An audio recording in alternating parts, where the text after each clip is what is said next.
Buenas noches y que Dios les bendiga a todos. Que la paz de Dios more en cada corazón presente. Es un privilegio para mí estar con ustedes nuevamente. Cuando el pastor Cristian habló conmigo, realmente yo no podía estar aquí hoy. Y yo le dije a mi esposa, Cristian me está diciendo que vaya a estar con ellos. Y mi esposa, mi hogar es un hogar funcional. Manda quien debe mandar. Ella me dijo, dígale a Cristian que usted va. Entonces, sí, me ha ido muy mal cuando mando yo. La comida queda salada o desabrida, no sabe. Pero entonces, para nosotros es un privilegio estar aquí, Pastor Cristian, y a toda la iglesia de Piantini. Vamos a orar para abrir la palabra de Dios.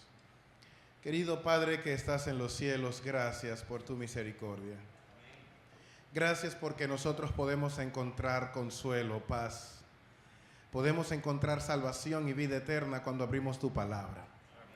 Tu palabra es lo que nos ayuda a nosotros a saber dónde estamos y a dónde debemos ir. En este momento, Señor, queremos tu bendición. Tu bendición es tu presencia. Tú eres el único que puedes hablar al corazón de cada persona en este lugar. En el nombre y por los méritos de la sangre de Cristo. Amén. De una vez vamos a ir al primer libro de los Corintios, primera carta a los Corintios, el capítulo 1, específicamente versículo 18. Primera carta a los Corintios, capítulo 1, versículo 18, versos 18 en adelante. Y dice de la siguiente manera: la palabra de la cruz es locura a los que se pierden, pero a los que se salvan, esto es a nosotros, es poder de Dios. Vuelvo y leo. La palabra de la cruz es locura a los que se pierden, pero a los que se salvan, esto es a nosotros, es poder de Dios. Pues está escrito, destruiré la sabiduría de los sabios y frustraré la inteligencia de los inteligentes. El verso 21 dice, puesto que el mundo mediante su sabiduría no reconoció a Dios a través de las obras que manifiestan su sabiduría, agradó a Dios salvar a los creyentes por la locura de la predicación. Los judíos piden señales y los griegos buscan sabiduría, pero nosotros predicamos a Cristo crucificado. Para los judíos ciertamente tropezadero y para los gentiles locura. En cambio, para los llamados, tanto judíos como griegos, Cristo es poder y sabiduría de Dios.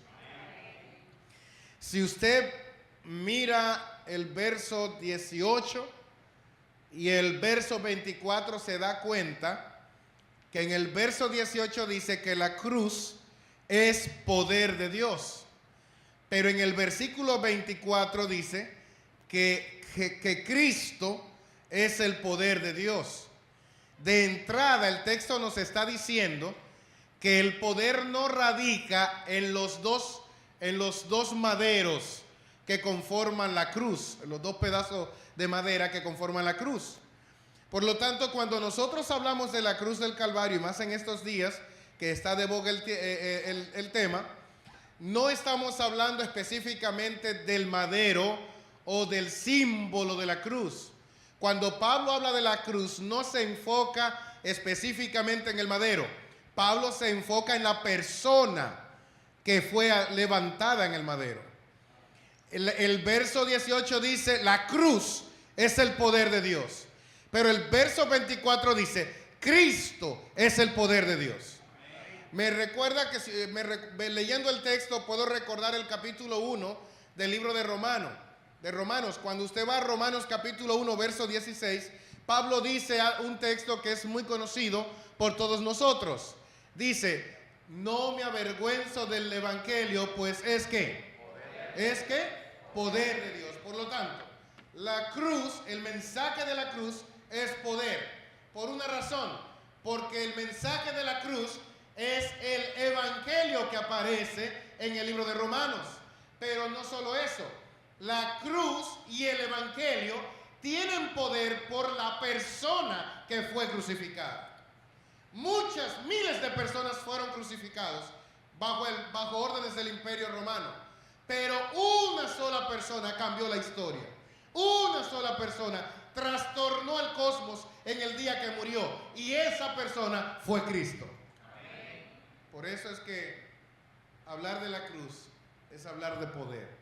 Ahora bien, es fácil en estos días hablar acerca de la cruz por el hecho de que para nosotros hoy la cruz es un símbolo de poder, es un símbolo del cristianismo. Dicho sea de paso, hay culturas que por tú solamente ver los aros de sus vehículos, te das cuenta de qué culturas son. Porque las culturas que tienen una tendencia cristiana ponen los aros con el símbolo de la cruz. Hoy hay personas que con una mente secular se tatúan el cuerpo y ponen una cruz en su cuerpo. Porque la cruz hoy es un símbolo de poder, de gracia, de afinidad con Dios. Pero en el tiempo que Cristo, en el tiempo de los apóstoles y en el tiempo en que Pablo escribió la carta a los Corintios, la cruz era un símbolo de burla. Los judíos no aceptaban el sacrificio de Cristo por una razón. Ellos no aceptaban el sacrificio de Cristo porque en el Antiguo Testamento dice: maldito todo aquel que es colgado en un madero. Usted sabe que Pablo cita eso en el libro de Gálatas. Sin embargo, nosotros podemos ver que en el mundo secular, entonces la cruz no era representada como algo bonito. No, ellos representaban a Cristo de la siguiente manera: dibujaban una persona clavado en una cruz, pero a la persona, el mundo griego le ponía la cabeza de un asno, de un burro, y le decían a las personas: ese es el Dios al que ustedes adoran. Es una persona que no es un filósofo, no tiene un bagaje de conocimiento. Es una persona que nació de manera pobre, de una manera humilde, y ahora vino y predicó y murió. Entonces, para burlarse de los cristianos, ellos tomaban a una persona, le ponían en la cabeza de un asno y crucificaban a la persona en el dibujo. Era una burla, no era fácil. Ahora bien, en estos días el evangelio cada día más se vuelve difícil para ser aceptado por las personas. Hoy tal vez las personas no dibujan una caricatura con la cabeza de un asno, pero te rechazan cuando le llevas el evangelio. Las personas te cierran la puerta, no te permiten entrar a su departamento, por lo que sea, por seguridad o por otra cosa. El mundo rechaza el mensaje de la cruz. Pero hay un detalle especial.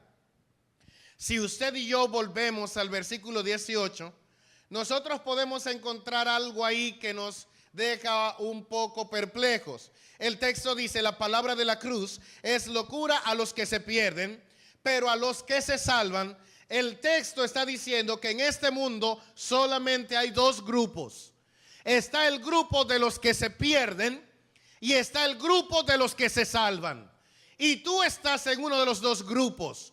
No importa cuánto tiempo tengas en la iglesia, no importa cuánto conocimiento tengas, no importa el nombre que tengas, el apellido que tengas, o estás en el grupo de los que se pierden o estás en el grupo de los que son salvos. Pero la gracia de Dios es esta: si estás aquí es porque hay esperanza de salvación y vida eterna para ti. Si estás aquí en esta noche o me estás mirando a través de las redes sociales o por donde estén transmitiendo, puedes tener la seguridad de que al terminar este tema vas a tener un mensaje que te dice: no importa tu situación, hay poder para salvarte. Hay poder para darte vida eterna. Hay poder para cambiarte. Ahora bien, me llama la atención que en español, en mi versión dice: a los que se pierden. y en español suena como si fuera un presente indicativo. Ustedes saben que un presente indicativo es yo como, pero yo no te digo en qué momento tomo la acción. Solamente estoy diciendo que yo qué. Yo como, yo camino. Él camina, yo camino, pero puedo estar acostado. Tú me preguntas, Moisés, ¿tú caminas? Sí, yo camino. Pero no estoy diciendo si esa acción yo la hago en el futuro o la hago en el pasado. ¿Me doy a entender? Solamente estoy afirmando que yo camino. Pero cuando yo digo, yo estoy caminando, ¿qué estoy diciendo? Que lo estoy haciendo ¿en qué momento? En ese momento. A eso se le llama un presente continuo. La acción se está llevando mientras yo hablo. Moisés, ¿qué estás haciendo? Yo en este momento estoy caminando. Es un presente continuo, estoy llevando a cabo. Aunque usted crea que estoy repitiendo, es conscientemente. En el original de la Biblia, cuando dice a los que se pierden, está en un presente continuo. Entonces, me está diciendo el texto que los que se pierden no solamente declaran que se pierden. Pablo no está diciendo hay gente que se pierde.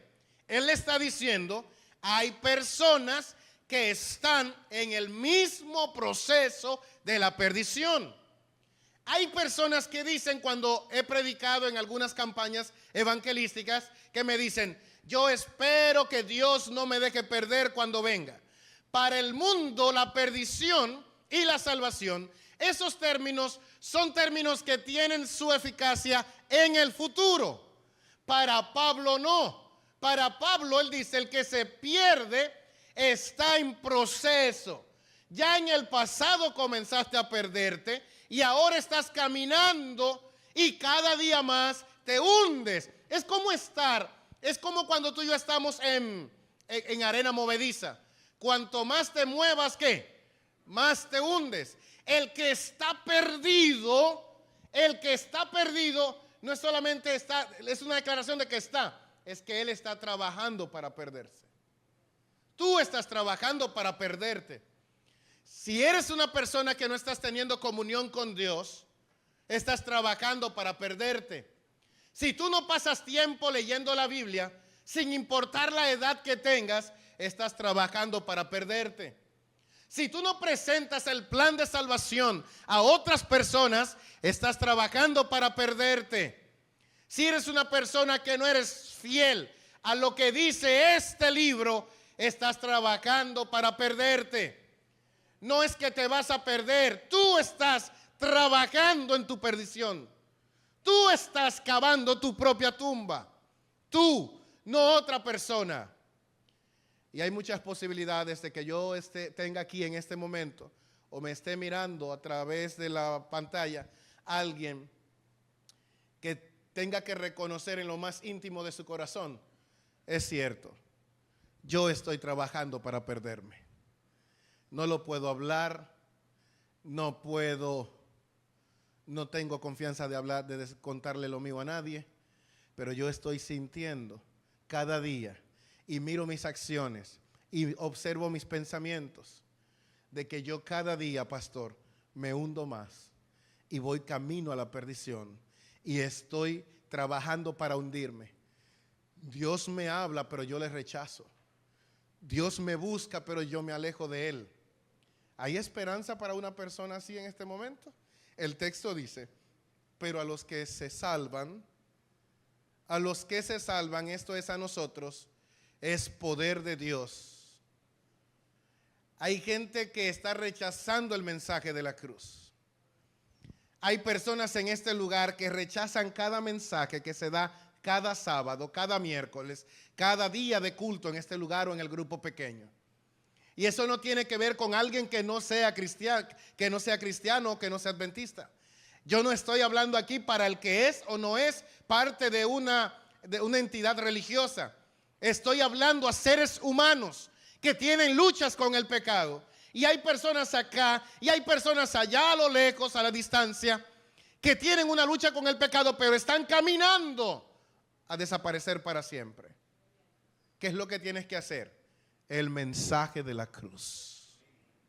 La palabra de la cruz. ¿Por qué? Volvemos otra vez a la gramática. Tengo un pastor aquí que sabe mucho más gramática que yo de griego y hebreo, pero no hay problema. Me llama la atención que cuando tú lees el texto y dice a los que se salvan, aparenta estar diciendo prácticamente que están tomando la misma acción de los que se están perdiendo. Cuando yo llegué a Cambita, un anciano se me acercó, un director de diáconos, y me dio una llave. ¿Qué me dio? Y me dice, mire pastor, esa es su llave de la iglesia. Yo tomé la llave y la miré, y miré la inmensidad de iglesia, y vi todos los candados que habían en la iglesia, y yo entendí el mensaje. Usted tiene derecho a abrir la puerta de afuera, el portón. Entra y se sienta y espera. Eso fue lo que yo entendí. Entonces, tomo la llave. Un día había una reunión y yo llegué primero que todo el mundo. Y entonces yo abrí la llave. El candado fue que abrí. Fue el candado, ¿verdad? Sí, abrí el candado. Cuando abrí el candado entré. Y miré la iglesia. Y me senté. Y ya usted sabe. Y a esperar, a esperar, a esperar. Comencé a leer la Biblia. Comencé a leer y seguía leyendo hasta que llegaron los hermanos y todos estábamos afuera. Y entonces los que llegaron primero decían, pero ¿dónde está el diácono? ¿Por qué no le dan una llave al pastor? Y yo por dentro ya la tengo, pero tengo solamente la del portón. Me daba vergüenza porque yo era el pastor y me habían dado una sola llave. Entonces cuando llega el director de diácono y dice, pero pastor, usted tiene llave, ¿por qué usted no abrió? Yo le dije, no, usted me dio una sola llave. Y él me dice, es que su llave abre todos los candados. Digo, no relaje, no relaje. Sí, pastor, pruébelo. Mi llave abría todos los candados. Volviendo al texto, el texto cuando dice a los que se salvan, aparentemente usted lo lee y dice, yo me tengo que salvar. Vamos a ponerlo de esta manera. Imagínese que usted está con muchas cadenas. Y cada cadena de esa tiene un candado. Entonces usted dice, soy salvo, yo soy hijo de Dios, yo soy salvo. Y entonces usted comienza a luchar con las cadenas, para quitarse las cadenas, pero no puede, porque usted no tiene llave. Pero de repente usted consigue una llave aparentemente, y esa llave abre ¿cuántos candados? Uno solo. Y usted se logra quitar una cadena, pero quedan todas las demás cadenas encima de usted. Y usted no va a poder quitársela. Usted dice, soy salvo. Usted está luchando por salvarse. Y eso es lo que está haciendo mucha gente que no logra tener una experiencia cristiana con Dios, una experiencia de vida. Están luchando solos. Están aferrándose a sus fuerzas. Y quieren quitarse las cadenas, pero no pueden. Entonces, llega un momento en que las cadenas te comienzan a apretar. La Biblia dice, tus pecados ¿qué? Te alcanzarán. Llega un momento que lo que haces a escondida comienza a atacar a tu matrimonio y a destruirlo. Llega un momento que lo que tú haces a escondidas comienza a destruir tu salud, comienza a destruir tu fama, comienza a destruir tu popularidad. El pecado te va a ahogar, las cadenas te van a apretar. Y cuando ya tú no puedes, entonces tú dices, Señor, ayúdame, sálvame. Entonces Dios viene con una llave, con una sola llave. Y entonces Dios se te acerca y te dice, ¿quieres ser salvo?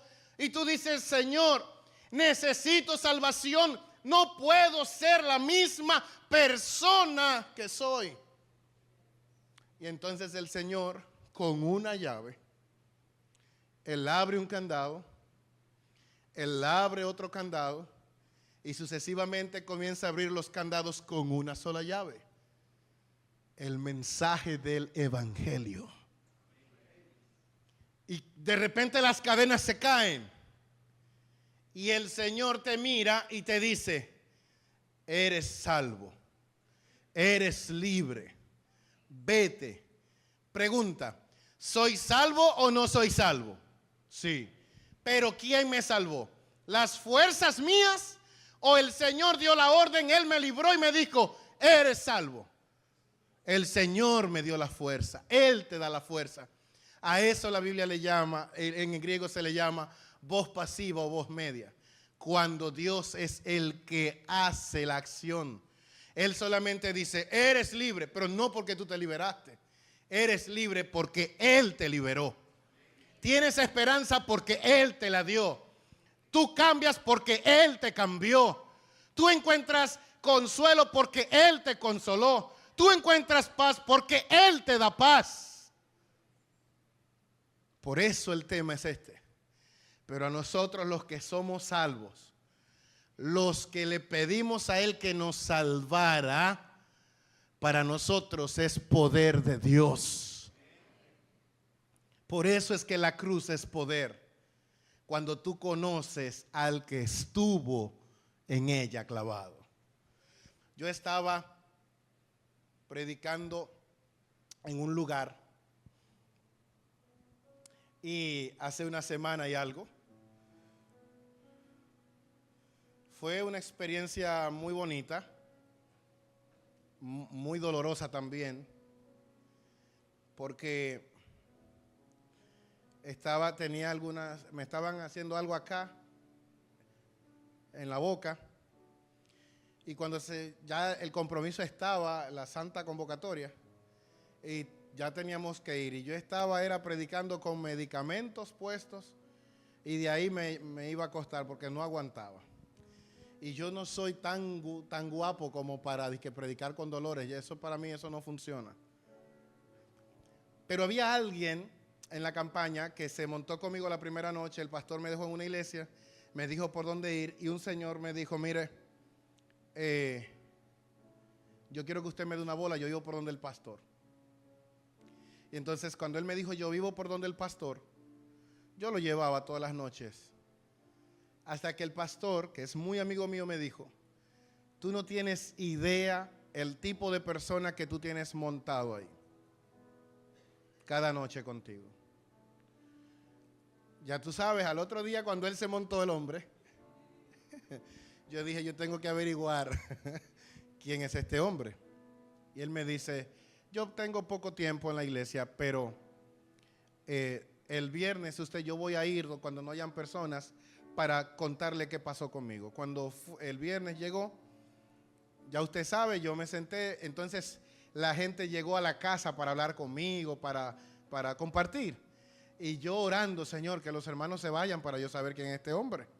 Y llegando los hermanos y llegando. Y entonces llegó la hora en que todo el mundo se marchó y él se quedó. El pastor me dice, yo me voy a acostar. Digo, no. Tú eres un hombre de Dios. Le digo yo, tú también. Si hay dos hombres de Dios es mucho más fácil el asunto. ¿Sí o no? Y entonces el pastor se sentó y él me dice, ¿le puedes contar todo al pastor Moisés Valdés? Estábamos hablando con un hombre que nació, donde toda su familia era de color moreno. Él nació blanco, con los ojos verdes. Ya usted se imagina. Y el papá desde que lo vio dijo, hay problema. Los hermanitos, él creció, los hermanitos maltratándolo. La mamá le maltrataba y le decía que ella maldecía la hora en que él nació. Cuando él tuvo 14 años, entonces él dijo, ya no más. Y él se escapó de su casa. Cuando él se escapó de su casa con 14 años, tuvo que comenzar a robar a esa edad para poder mantenerse. Él luego se percató de que su papá era un español, el dueño de la finca donde su familia trabajaba. Y él entendió por qué el maltrato hacia él. Entonces él se dedicó a odiar a su mamá. Como él se dedicó a odiar a su mamá, él comenzó a hacerle daño a las damas. en ellas él castigaba a la mamá. Por cosas de la vida, él le quitó la vida a una persona. Pero solamente cumplió 3 años por esa muerte. Cuando él salió de la cárcel, en la cárcel aprendió a hacer hechicería. Y entonces se dedicó a leer la carta, a montar altares. Pero él decía, yo no quería algo que fuera mentira. Yo quería algo de verdad. Y él dice que él buscó a alguien que le enseñara. Y alguien vino de Colombia. Y la última clase, según su testimonio, la última clase quien se la dio fue el mismo enemigo de Dios que vino en Samaná. Y le dijo cómo hacer el mal. Y él decía, yo hacía conjuros para destruir empresas, para destruir hogares. Y él me decía, pastor, si usted no tiene relación con Dios, es verdad que el enemigo le destruye la vida. Entonces, en eso él se fue a Haití, a Puerto Rico. Y en Puerto Rico él comenzó a mandar dinero para acá, pero su amigo que le guardaba el dinero, en vez de guardar el dinero, lo que hizo fue que se tomó el dinero para sí. Cuando él vino no le quiso pagar y también le quitó la vida. Ya para ese tiempo, cuando él me está contando el testimonio, yo estoy mirando al pastor, casi diciéndole, ¿y qué tú y yo hacemos aquí? Y él me dice, no termina ahí, pastor. Se fue a Haití después de cumplir un tiempo en cárcel. En Haití le acusaron de una muerte y cayó preso en la cárcel. Pero en esa él no tenía nada que ver y a los 3 años salió. Él le dijo a Dios en la cárcel, si me sacas de acá, yo no sé cómo, yo te voy a servir. Tú sabes la vida que he llevado. Solo un poder mayor puede cambiar mi vida. Si tú me cambias, yo te voy a servir. Por alguna razón Dios obró y en pocos días él salió de la cárcel. Pero él volvió a Dominicana y en vez de entregar su corazón a Dios, lo que hizo fue que comenzó a bregar con hechicería nuevamente. Pero en un momento dado, parece que todo lo que había pasado en su vida llegó a su cabeza. Y él pensó quitarse la vida. Él estaba en un parque pensando dónde se iba a quitar la vida. Él quería encontrar un lugar donde su cuerpo quedara así, a la intemperie, y nadie lo encontrara rápidamente, porque él decía, total, en mi vida yo no he tenido a nadie que me ame. Hermanos, y mientras él está sentado ahí en ese parque, él ve que mucha gente está llegando a una carpa o yendo a un lugar, y él se para y va a ver a dónde va la gente. Y es una carpa. Era una carpa que nuestra iglesia había levantado para predicar la palabra. Entonces él, por alguna razón, no creía en la iglesia adventista del séptimo día. Él pensó que era una carpa de otra denominación. En ese momento, cuando estamos hablando, él se queda mirándome y fue la primera vez que él presentó como dolor en la conversación. Y entonces sus manos comenzaron como a temblar, porque él dice, pastor, yo conozco a Satanás, yo he hecho daño, yo conozco el poder del enemigo. Cuando yo entré a la carpa,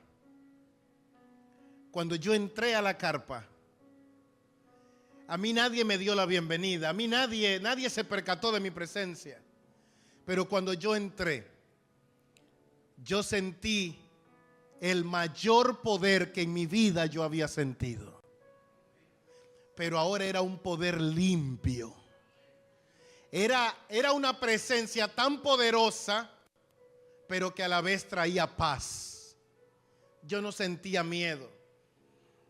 Y cuando el mensaje fue presentado de manera poderosa, automáticamente yo dije, esto es lo que yo he andado buscando toda mi vida. Y si lo he encontrado hoy, no lo voy a dejar ir.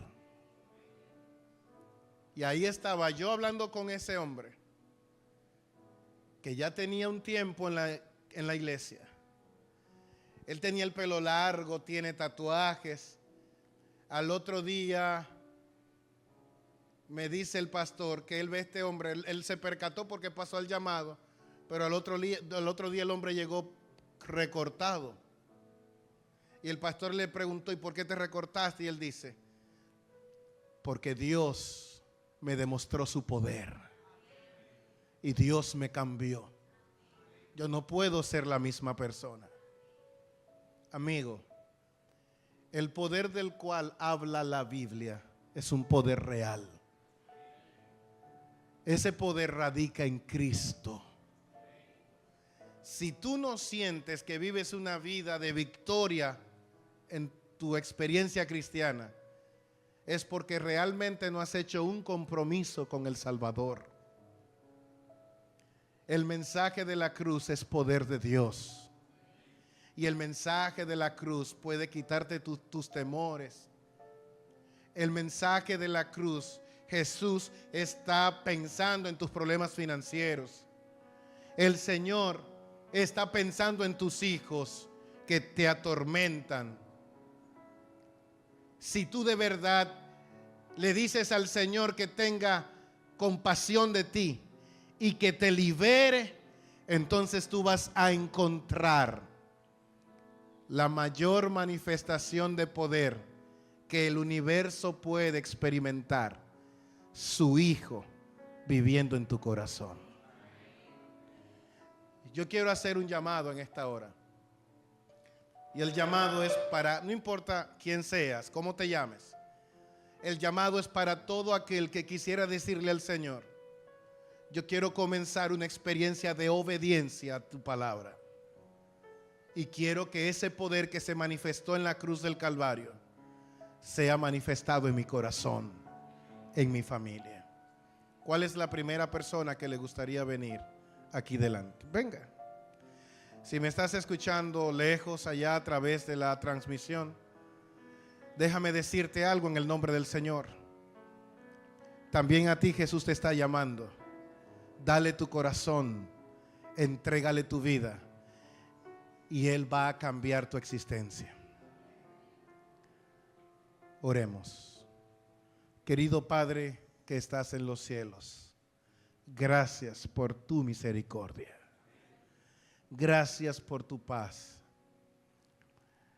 Hay posibilidades de que en este momento alguien esté escuchando y esa persona que está escuchando este tema, que está aquí en el auditorio o allá a lo lejos, siente que ha pasado mucho tiempo en su vida perdiéndose, corriendo detrás del pecado, encadenado. Pero hoy, el que murió en la cruz está aquí, Señor, para derramar su poder sobre nuestros corazones. Te pedimos que ese poder nos dé libertad, nos salve, y que al regresar a casa, Señor, tengamos la certeza de que hoy comenzamos una nueva experiencia en Cristo Jesús. En su nombre te lo pedimos. Amén. Amén.